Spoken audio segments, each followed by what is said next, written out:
अस्सलाम वालेकुम दोस्तों, जे टेक मास्टर चैनल में खुशामदीद। न्यू वीडियो लेके आए सर आपके लिए रिटर्न फाइल्स की कि 2021 की रिटर्न फाइल जो है वो आपने 30 सितंबर तक मुकम्मल करनी है, और लेट रिटर्न फाइल्स आपने पिछले सालों की कैसे करनी है वो हम आपको बताएंगे। इसके अलावा कोई भी डेट एक्सटेंड नहीं होगी।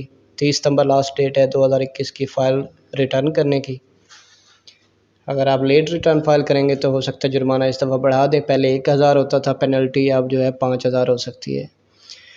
इसके अलावा आपने अगर कोई लेट रिटर्न्स आपको आई हुई हैं इनबॉक्स के अंदर, उनको आपने कैसे फ़ाइल करना है वो बताएंगे। ये देखें, ये पुरानी फ़ाइल 2016 की है। इसमें देखें उन्होंने पेनल्टी लिखी हुई है 20,000 आपको पेनल्टी हो सकती है अगर आप ये फ़ाइल ड्यू डेट तक नहीं करेंगे। तो डेट भी दी जाती है कि इस डेट से पहले पहले आप कि अगर कोई पेंडिंग पड़ी है रिटर्न फाइल्स तो वो आप कर सकते हैं, तो 26 फरवरी 2021 तक। तो ये मैंने जो है ये रिटर्न फाइल कर ली थी, तो इसलिए जुर्माना से बच गया। ये मैंने अपने अकाउंट से आपको खोल के दिखाया है। इसके अलावा जो है ये सारी चीज़ें आपके कंप्लीटेड टास्क में आ जाती हैं। इनबॉक्स में भी आपको जो आपने फाइल्स रिटर्न नहीं की वो आपको इनबॉक्स में आएंगी, और इनबॉक्स से आपने कैसे उन्हें जो है वो रिप्लाई करना है या कैसे फ़ाइल रिटर्न करनी है पुराने सालों की, तो वो हम आपको इस वीडियो के अंदर बताएंगे। उससे पहले आप मेरा चैनल ज़रूर सब्सक्राइब कर लें। ये देख सकते हैं मैंने 2016-17 की फ़ाइल कर दी है रिप्लाई के अंदर। तो ये जैसे पुराने फॉर्म 114 116 करने होते हैं, तो पुरानी फ़ाइल्स के आपको 2 फॉर्म अलग-अलग फ़ाइल करने हैं, क्योंकि न्यू में तो आपके फ़ाइल्स जो है वो हैं मौजूद हैं। तो लॉगिन कर लेना आपने अपना अकाउंट। ये लिंक आपको मिल जाएगा लॉगिन करने का हायरेस का। तो यहाँ पे अब हम चलेंगे इनबॉक्स के अंदर। कंप्लीटेड टास्क में देखें 2 हैं डिक्लेरेशन इनबॉक्स में। ये देखें 2015, 16, 17, 18 की रिटर्न फाइल नहीं की हुई है, ये किसी कस्टमर की है। तो इनको हमने फाइल्स कैसे करना है 2018 की। ये देखें यहाँ पे नोटिस भी आया हुआ है कि आप इसे 18/3 तक कर लें, वरना आपको जो है वो फ़ाइन करेंगे या पेनल्टी करेंगे। तो इसी तरह हर फाइल पे आपको ये नोटिस आया होगा, और ये सारे इनबॉक्स में डिक्लेरेशन में आते हैं। ये देखें जो फाइल आपकी मुकम्मल हैं वो आपकी कंप्लीटेड टास्क में डिक्लेरेशन में नज़र आ रही है 19 और 20 की। तो हम आपने 19 और 20 की रिटर्न फाइल्स जो है इनको डाउनलोड कर लेना है, प्रिंट ले लेना है इनका, और इनमें अपने एसेट्स और अपनी सैलरी को चेक कर लेना है कि इन सालों में आपकी सैलरी कितनी थी, कौन से असासे थे, और कौन से आपकी बचत है, कैश है, कुछ भी जो है वो सारी डिटेल आपने पहले लिख लेनी है। लिखने के बाद आपने जो है पुरानी फाइल्स करनी है आपने 15, 16, 17, 18 वाले, और एडजस्टमेंट भी करनी है ना आपने कि अब 2019-20 में आपकी सैलरी जो है वो बढ़ गई होगी, और अखराजात भी बढ़े होंगे, एसेट्स भी आपके बढ़े होंगे, एसेट्स भी आपने बनाए होंगे। तो उस लिहाज से आपने पिछले 4 सालों की सैलरी को भी एडजस्ट करना है, अपनी बचत भी एडजस्ट करनी है, अपने जो है असासाजात भी एडजस्ट करने हैं। जो आपने पिछले 4 सालों में बनाए हैं वो आपने 19 और 20 में तो डाले ही होंगे।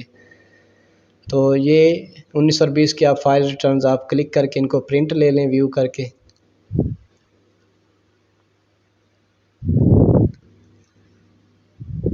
ये नोट भी आप पढ़ सकते हैं कि 16, 17, 18 के पुराने रिटर्न फाइल करने के बाद 19 और 20 के प्रीवियस एसेट्स चेक कर लें, और एडजस्टमेंट कोई गाड़ी, कैश, ज़मीन 19, 20, 21 में आपने ऐड किया हुआ है तो वो आपको पिछले डेटों में अगर है तो उन्हें एडजस्ट कर लेंगे। तो इसके अलावा आपको लेके चलते हैं अब आप 2018 के या 17 के आप कैसे रिटर्न फाइल करेंगे। आपने सेलेक्ट कर लेना है, फ़र्ज़ के हम 16 वाली, 17 या 18 वाली हम करते हैं पहले, या 16, 15 वाली कर लेते हैं। रिप्लाई पे क्लिक करते हैं और यहाँ पे आपने फॉर्म नंबर 114/4 वो सिलेक्ट करना है, लास्ट वाला नहीं करना, वो फाइनल नोटिस पे है। तो इसके रिप्लाई पे जो है ये फॉर्म सेलेक्ट कर लेंगे। यहाँ पे आप अगर आपने पहले 2015 से पहले भी जो है रिटर्न फाइल्स की हुई हैं तो आप इंपोर्ट प्रीवियस रिटर्न पे क्लिक करेंगे, आपका पिछला डाटा आ जाता है जो राइट साइड पे लिखा हुआ है। तो यहाँ पे आपने वैसे ही 2020-21 वाली जैसे रिटर्न फाइल किए हैं कि आपने सैलरी ऐड कर देनी है, आपके कितना सैलरी है।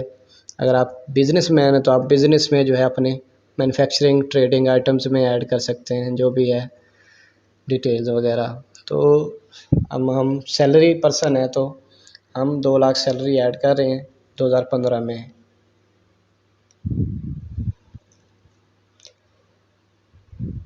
तो इसमें आपने सिर्फ यही सैलरी और टैक्स जो है वो ऐड करना है। अगर आपके बिज़नेस मैन्युफैक्चरिंग या अदर एसेट्स हैं, अदर सोर्स हैं, कोई बिज़नेस जो है बिज़नेस की तरफ से आ रहा है, कोई दुकान की तरफ से आ रहे हैं, एडजस्टमेंट में आप जाके एडजस्टमेंट कर सकते हैं। कोई आपका फॉरेन सोर्स है या आपकी एग्रीकल्चर अमाउंट है तो वो अदर सोर्सेज में आ जाती है। फॉरेन सोर्सेज एग्रीकल्चर में आ जाती है, लेफ़्ट साइड पे आपको नज़र आ रही है ऑप्शन। तो अगर आपके अमाउंट पे टैक्स नहीं आ रहा तो उसे आप एग्जेम्प्टेड में भी डाल सकते हैं, वरना सैलरी में डाल दें काफ़ी है, क्योंकि 6 लाख के ऊपर टैक्स होगा, 6 लाख से नीचे नहीं है। तो टैक्स में ये कंप्यूटेशन में चेक कर सकते हैं आप, यहाँ पे कोई टैक्स आपको नहीं है, एडजस्टेबल टैक्स जो है, एडमिटेड टैक्सेबल इनकम नहीं है। तो बस आपने ये सिर्फ सैलरी ऐड करके इस फॉर्म को सेव कर लेना है, सबमिट नहीं करना, और सबमिट होगा भी नहीं क्योंकि आपको वेल्थ स्टेटमेंट पहले ऐड करनी पड़ेगी। यहाँ पे ये आप लेफ़्ट साइड पे सारी डिटेल्स देख सकते हैं, जो आप ऐड करना चाहें वो आप कर सकते हैं। अब यहाँ पे कोई एडजस्टेबल टैक्स नहीं है हमारा, कंप्यूटेशन में भी कोई टैक्स नहीं है हमारा एडमिटेड में, विद होल्डिंग इनकम टैक्स। तो इसको आपने सेव कर लेना है।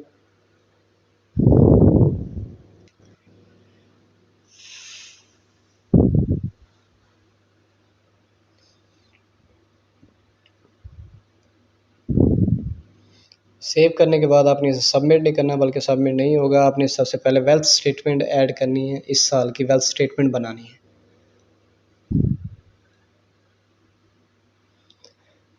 सेव करके इसको क्लोज करेंगे, यस कर देंगे।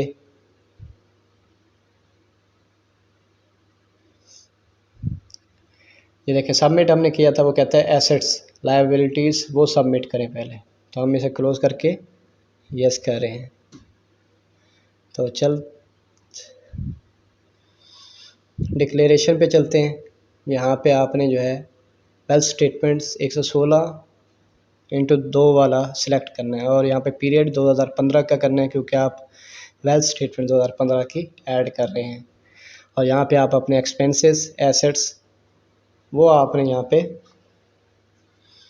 एडजस्ट कर लेने हैं कि उस वक्त आपके कितने असासे थे आपके पास अगर डिटेल है तो, वरना आप अंदाजे के तौर पे डाल लें कि आपके अब 2020 में कितनी इनकम है, कितने असासे हैं, तो उनको आप 4 सालों में कैसे एडजस्ट करेंगे, 15, 16, 17, 18 में, या आपके 2 साल की रहती है 16, 17 की, तो वो आपने खुद ही एडजस्ट करनी है। यहाँ पे जो बचत में रखना है वो कैश में डाल दें। रिकन्सिलेशन में देखें ये 2 लाख आ रहा है, क्योंकि हमने अमाउंट 2 लाख डाली थी इनकम टैक्स वाली सैलरी में, तो वो 2 लाख आपने यहाँ पे ऐड कर देना है। Income declared as subject to normal tax. Exempted में अगर थी तो एग्जेम्प्टेड में डाल दें, लेकिन एक जगह डालनी है, एग्जेम्प्टेड डाल दें या ऊपर इसके ऊपर वाली नॉर्मल टैक्स वाली ऑप्शन पे। और प्रीवियस में आपने पहले वाली रिटर्न अगर इससे पहले आपने किए तो प्रीवियस भी हो गए आपके एसेट्स, वो एसेट्स आपने यहाँ पे ऊपर प्रीवियस ईयर में ऐड करने हैं, वरना सेव नहीं होगा ये डाटा। ये देखिए सेव कर रहे हैं तो एरर आएगा।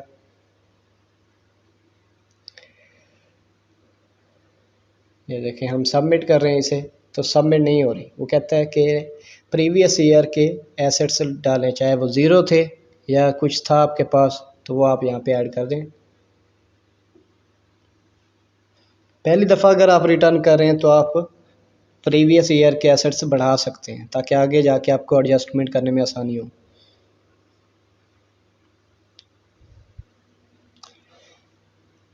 तो एक्सपेंसेस भी आप बढ़ा दें, क्योंकि प्रीवियस ईयर के एसेट्स बढ़ गए हैं, तो उस अमाउंट को आपने रिकन्सिलेशन में जो है वो कैलकुलेट करना है, वो बचनी नहीं चाहिए। तो उस लाख को भी आपने एडजस्ट कर लेना, 50 हमने एसेट्स में डाल दिया, कैश में डाल दिया, और 50 एक्सपेंसेस में, ज़ीरो हो गई अमाउंट।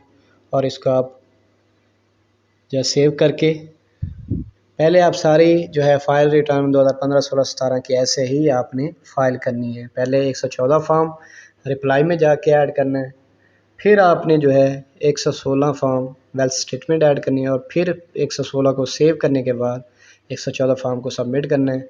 116 फॉर्म को भी पहले सबमिट करना पड़ेगा। अब 16 की हम करते हैं, जैसे ये रिप्लाई में तो इसी तरह आपने जैसे 15 की है 16, 17, 18 के भी ऐसे ही एडजस्टमेंट करेंगे।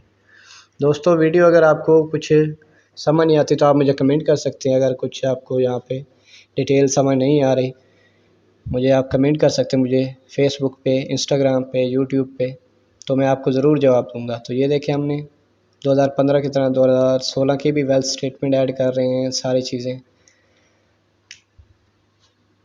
तो इस तरह आपने ये चारों फाइल्स जो है जो पुरानी जो आपने नहीं की हुई सबमिट फाइल रिटर्न वो आपने ऐसे तरीके से रिप्लाई में जाके कर लेनी है। तो यहाँ पे देख सकते हैं आप सारी रिटर्न फाइल्स हमारी ऐड हो चुकी हैं 15, 16, 17, 18 की हमने कर ली हैं। तो अब हम इनको सबमिट करेंगे।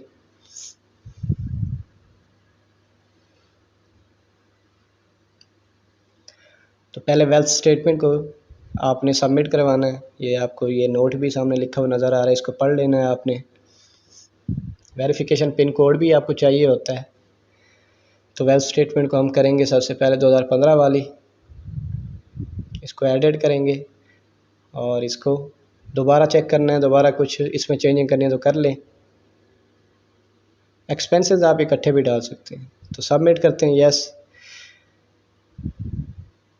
सबमिट नहीं है, वो कहता है पिन कोड वेरीफाई करें। तो पिन कोड आप सबसे पहले चेंज कर लें। अगर भूल गया आपको तो चेंज पिन पे जाएंगे, यहाँ पे आप 4 इंचों का कोड देंगे, अपनी मर्ज़ी का कोई भी रख लें और इसे सेव कर लें, ओके कर लें। और यही कोड आपने हर दफ़ा वेरिफिकेशन पे देना है।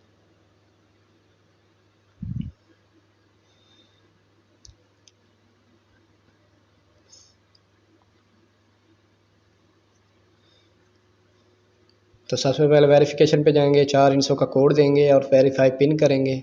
वेरीफाई पिन करने के बाद आपका ये फॉर्म सबमिट होगा 116 वाला।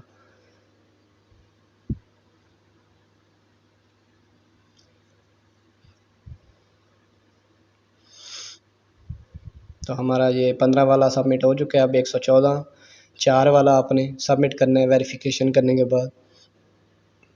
इस तरह आपने ये सारे फॉर्म्स जो है वो सबमिट करवाने हैं। तो दोस्तों उम्मीद है आपको ये वीडियो पसंद आई होगी, क्योंकि इन्फॉर्मेटिव वीडियो आपके लिए बनाई थी। कुछ दोस्तों के जो है कमेंट आ रहे थे व्हाट्सएप, फेसबुक पे।